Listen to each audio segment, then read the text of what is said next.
If you want to know how the season is going for your bees, don't start by opening a hive. Start by standing right here and just watching. The bees can tell you if there's any blooms that are happening, or if there's a nectar flow going on, or even if you're about to go through a dearth where there's not many resources.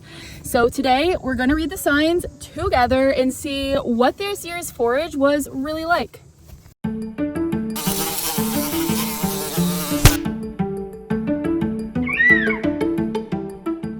This is the snake yard. We call it the snake yard because we always find lots of snakes in the grass. Kind of scares you sometimes because you're about to step down and something slithers, but you know, it's fun. It's all fun and games out here when it comes to beekeeping. All right, so before we even suit up and start digging into a hive, one of the first things that I like to do when I get to a yard is I like to really just kind of look around and see what I can see.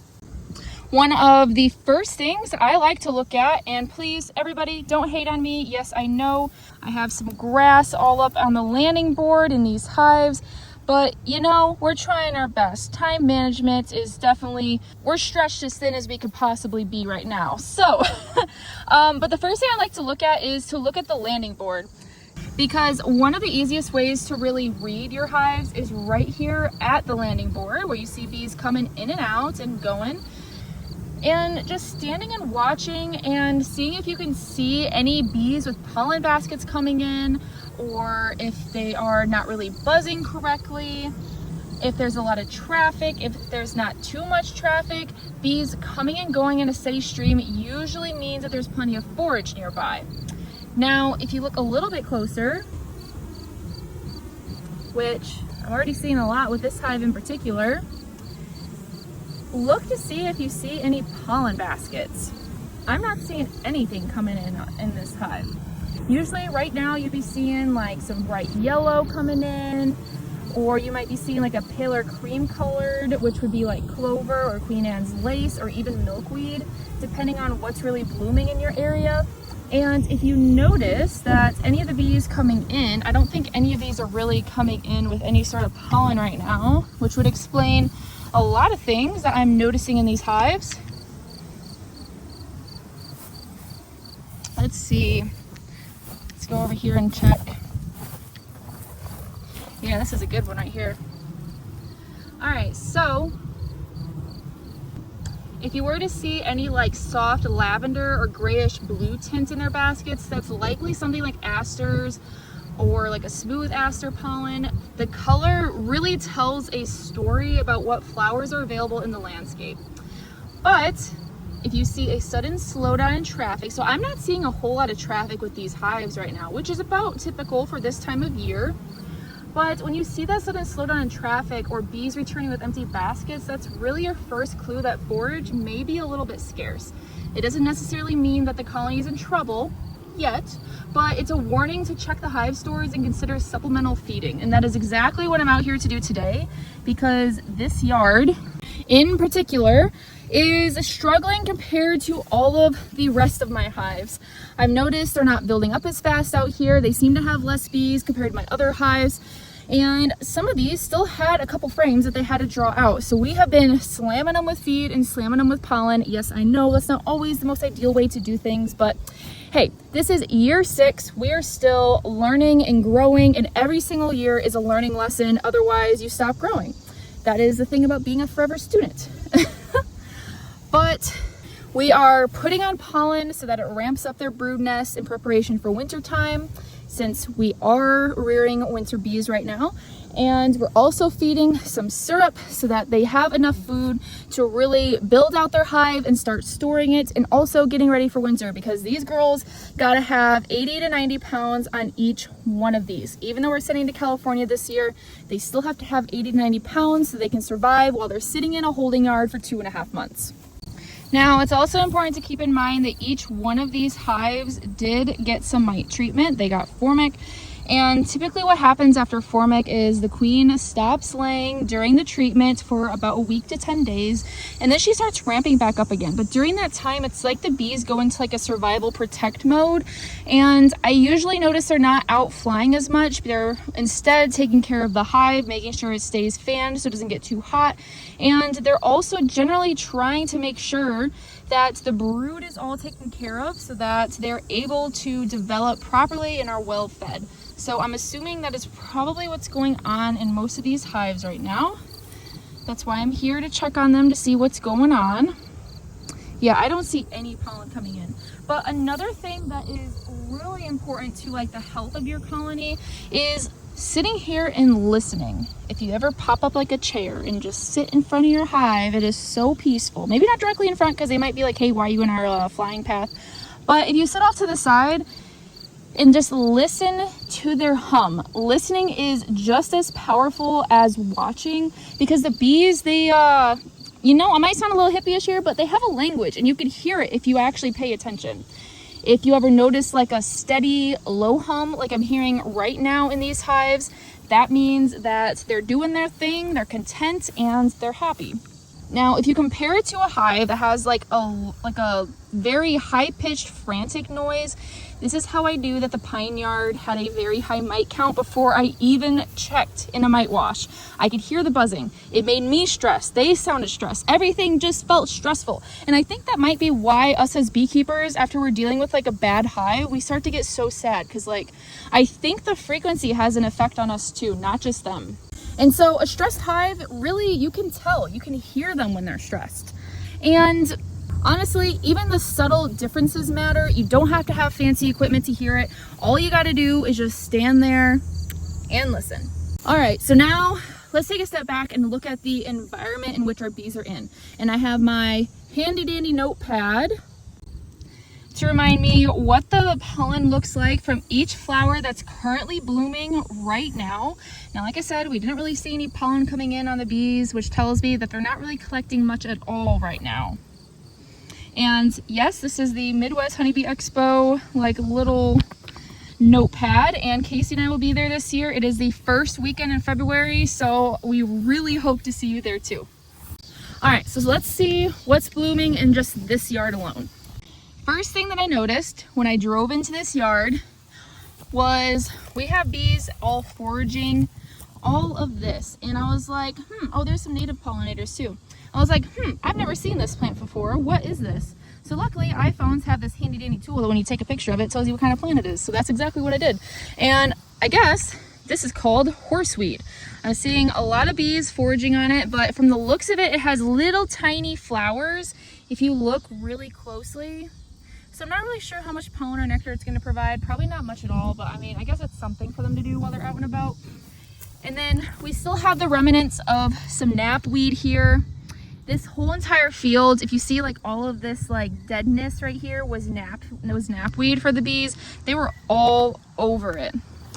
And then if you look off into the distance, we got some mullein right here, which is also like it can become like an herbal medicine for you. And it looks like we have some sort of like hole for like a groundhog or something right there. This is usually where all the snakes like to make their homes too. We had nukes out here this year in the pro nukes, and we had probably 5 to 10 snakes literally just hanging out underneath the nukes, trying to maintain their warmth and steal the warmth from the nukes. But luckily they can't get inside, which is really nice. Okay, where is it at? I saw it when I drove in. Aha, there we go. Now before everybody all gets up in a fuss in Michigan and is like, oh no, fall is here, fall is here, I want to remind you that there's early goldenrod and late goldenrod. Right now, the early goldenrod is starting to bloom. I'm starting to see the flowers start to like pop up. I'm starting to see the plants pop up, because the plant's pretty recognizable when you just look at them. But we have some goldenrod that we're going to start getting here soon. That's going to be coming into the hives as like a bright yellow pollen that transfers into like an orange pollen. We also have some yarrow and also some Queen Anne's lace that's been abundant everywhere. They get some good nectar out, or some good pollen out of these. I'm not sure how much nectar they get out of Queen Anne's lace. It doesn't seem like a lot just because of how much is around. And oh, here we go. Here's a bee right on one right now. So I mean, like, they're trying, but they're not getting like a ton out of it. And if you do see pollen coming in from those, it's gonna appear as like an off-white to like a pale cream color. And then right over here, I see that we have the last little bit, the tail end of purple loosestrife. Purple loosestrife did pretty good this year, I'd say. We have some cattails in the back too, because it's a swampy area. But this is what purple loosestrife looks like. It usually comes up in wetland type areas. And when you look at the honey, oh, there's a bee right there already on it.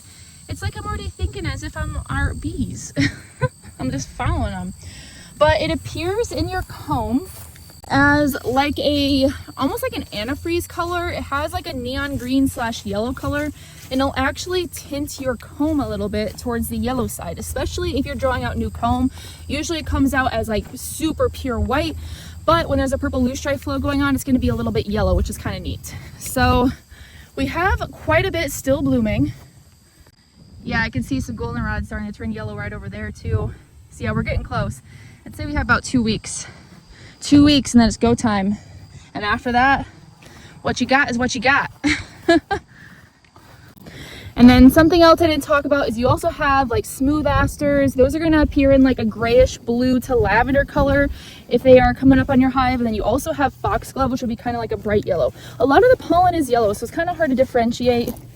So it helps to kind of pair just looking around your environment and see what's going on and start to learn your flowers. Honestly, it's taken me years to learn them. There's still so many that I need to learn.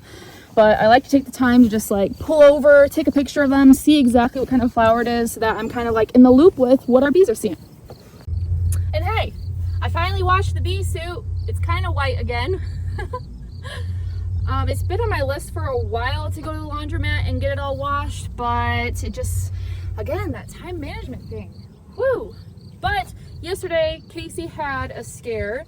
So I made the mistake. I have this toolbox on my truck right down here that I throw all of our suits in, and I just so happen to have some old pads of formic, like already pre-used, that I already took off the hive, and I had those down there too. Well, it ended up turning into this like big acidic chamber where the formic acid went into all of our suits. And while Kasey went to the pine yard yesterday to get it all situated, and yeah, he got very, very sick. He probably had toxicity. Apparently my phone doesn't like being in the beating sun. That's fine. I totally understand it. Sometimes it's a lot on me too. But he was like starting to like salivate. He was feeling very lightheaded and dizzy and very nauseous. So I decided, hey, we're just gonna call it a day. We're gonna do the pine yard tonight actually instead and just try again, because yeah, that was really scary. I was on my way home from work and he texted me like, hey, I've been trying my best, but I feel like I'm gonna throw up. I had to take the suit off, it's terrible. And I didn't know what he was talking about. So like I was speeding home. He didn't pick up the phone when I was calling him. Most people are afraid of their partner like lying or doing like bad things, but I'm afraid of my partner dying. I'm deathly afraid of my partner dying. Oh, anyways. So I have some pollen patties just pre-mixed right here. I just kind of mix as I go. I have a big huge bag of what is it, like NutriBee or something like that. I'll have to put up a picture of it on the screen, but I mix it with some syrup that's watered down just slightly and some apple cider vinegar, and I just go with that, and the girls seem to love it. They've been taking it down very fast. So they're all going to be getting pollen patties today. And I wanted to see, because this is another thing you can look for, is let's look at how much pollen is actually in the frames. So I am purposely going to start with the weakest hives I know that are out here. For some reason this palette has just been struggling to draw out comb and make it by. Like it's just pretty much been just like a single of bees instead of growing into that double deep like I would have liked. Gosh, this soup feels so much more like I get more airflow in it now. Just in time for me to get it all covered in syrup once we start our fall feeding. This is the same yard that Megan tested.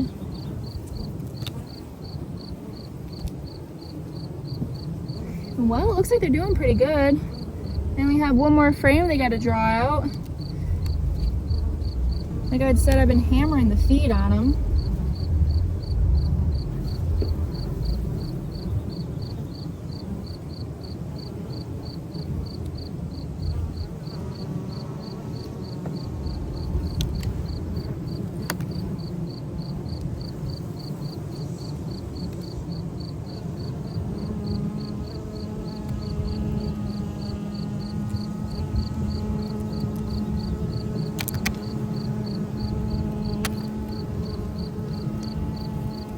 Yeah, pretty much all of these frames have syrup, and they're finishing drawing them out.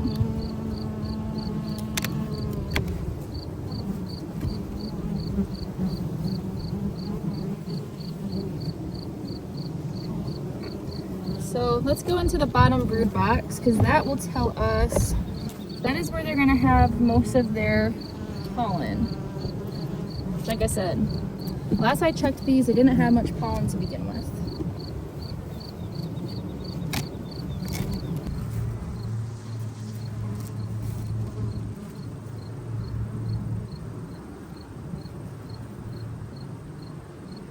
Oh yeah, so she's laying up a storm.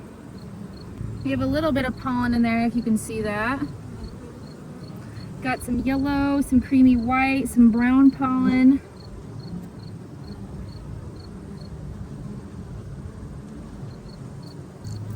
Looks like they're backfilling her brood nest though with some syrup.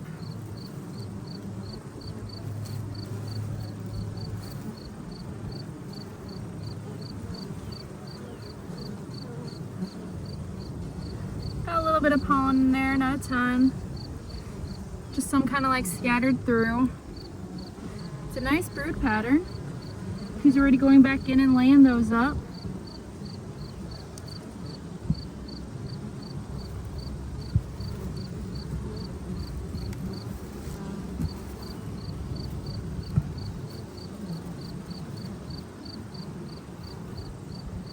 Got some more brood and some more larvae.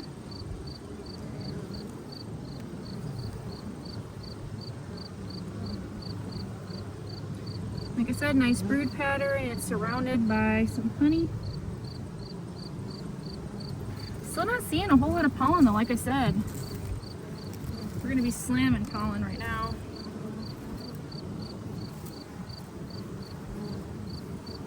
Just make sure they get everything they need. She has that center already all laid up as they're all emerging. She has this entire frame laid up. Oh yeah, she's on a roll right now. That's the thing that I like about Formica, she comes back fast. Yeah, she misses those like week to 10 days. Be nice to like have like a observation hive where we almost like, if there is a way to test how much, like when she starts laying. I mean, I guess you could look at the age of like the, yeah, I mean, you could look at the age of the larva. That's how you could tell. I just always wait till a little bit after before I really go into them to check. But yeah, so she will start laying like crazy. And in theory, in my theory, I guess, they should start going through some of these stores because there's not really anything coming in. So we're gonna flip this around so they actually draw this out and finish it. Yeah, I'm not seeing very much pollen in these hives whatsoever. And I already put pollen on this hive, on every single one in this yard, 4 days ago, and it's already gone. So that definitely tells you a lot.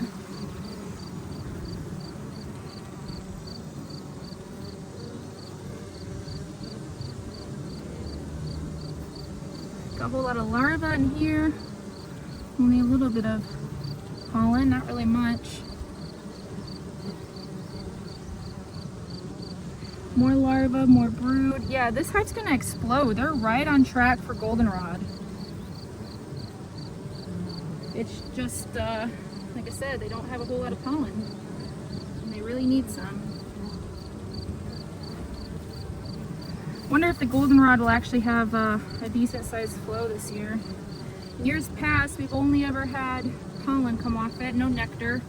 So they end up wasting a lot of resources collecting all the pollen. The pollen's good because it fattens up your winter bees so that they're ready, but while I have these girls open, we're gonna do a mite wash to see if our treatments actually worked. All right, so looks like we see 0. Nice. That's looking really good. August 15th, 0. So that's what you want to see this time of year. So I've never been really big on using pollen in the past, but I've learned that if you use it at the correct time of year, it can really make the difference in the health of your colony. And right now, the bees don't really have any pollen coming in, as you guys saw. So now's the time to kind of supplement it so that they have what they need to keep their brood nest moving forward. Because remember, they're making winter bees right now, and you want to have a nice cluster going into winter. Also, since we're sending hives to California, we have to be able to have 6 to 8 frames of bees in order to make grade. So yeah. So we're going to put a little bit of feed in that feeder so they can finish drawing out their frames, and then in theory they'll move everything up out of her way and they'll move it up so that they're actually able to give her some room and have some winter stores. So what do we do with all of these observations? Watching your bees, the traffic, and the pollen colors, and listening to your bees and hearing the hum of the hive truly gives you a real-time insight into whether they're thriving or if maybe they need a little bit of extra support. And for me and Kasey, this year has been a huge reminder of how flexible you need to be as a beekeeper. When we first started out, we were completely treatment-free and never fed our bees, but over time, we've come full circle. Not to necessarily abandon that philosophy, but to really understand why and when feeding can be the right choice. This year, we pushed our bees pretty freaking hard. We made a lot of splits and asked them to draw a ton of brand new comb. And honestly, if we hadn't done that, they probably never would have needed to be fed. But when you're asking your bees to do big things, sometimes they need a little bit of an extra boost to get there. And giving them that boost was the difference between struggle and success. But that is the beauty of beekeeping. It's not about sticking to one rigid rule. It's about learning, adapting, and growing with your bees. Feeding isn't a crutch. It's just one of the tools that we can use responsibly at the right time to help our colonies reach their potential. So I'd love to hear from you. What are your bees bringing in right now? Have you noticed any shifts in the traffic or the pollen colors at your hives? Drop a comment below and let's compare notes, because every region is a little bit different. And that's the part of what makes beekeeping so freaking fascinating. And if you found this video helpful, give it a like and subscribe. It would help us out so much. It helps us share the journey with even more beekeepers. So with that, thanks for watching. I'll see you in the next one, and don't quit and be fit.